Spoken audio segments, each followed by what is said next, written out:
Oui, effectivement, Nancy-Marseille, Nancy qui avait gagné le match aller, on s'en souvient, 3-0. Il y avait une petite revanche particulière pour les Marseillais. On va voir ce qui s'est passé. Ça commence par un petit clin d'œil, évidemment, pour une erreur, une gaffe d'un panneau lumineux. Bienvenue à l'Olympique lyonnais. C'était sur les coups de 19h.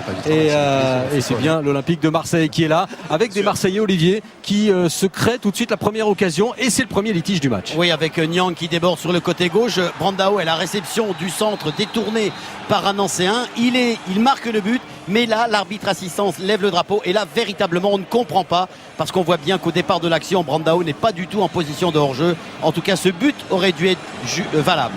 Ouais, il aurait dû être validé pour l'Olympique de Marseille. Le désarroi évidemment d'Éric Guéretz, mais Marseille va quand même avoir l'emprise dans cette première période, va être bien en place, va réussir à contourner ce gros bloc défensif nancéen sur les côtés, grâce ici à Valbuena qui va s'appuyer sur Bonnard. Bonnard n'a jamais marqué en Ligue 1. Est-ce que ce but lui sera attribué? En tout cas celui-là est bien validé. 1-0 pour Marseille. Oui, on s'aperçoit que Bonnard est au départ de l'action sur cette action. Il est à la réception, sa frappe elle est cadrée, mais on voit bien que Macaluso détourne ce ballon hors de portée de Gregorini.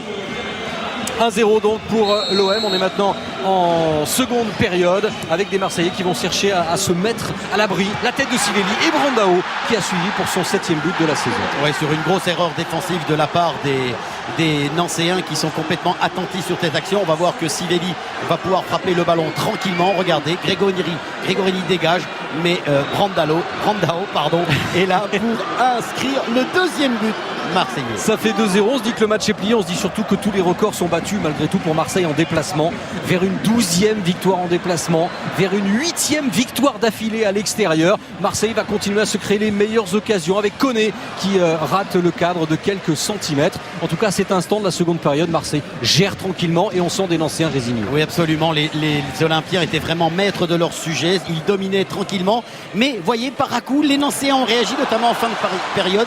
Macaluso, un coup de tête génial, mais Mandanda, la parade tout aussi géniale. Ouais, finalement les seules frayeurs pour Marseille arriveront dans le dernier quart d'heure avec donc Macaluso, la seule parade du match de Steve Mandanda. Et puis bien les minutes passent. Est-ce du relâchement du côté marseillais ou peut-être un petit excès de confiance? En tout cas, la meilleure défense en déplacement va concéder son 13e but seulement ici sur cette tête d'Nguemo qui a dû observer Marouane Chamakh tout au long de la saison. Il s'élève très haut. Oui, absolument. Il monte très haut, Landry Nguemo, et il inscrit le but de la tête.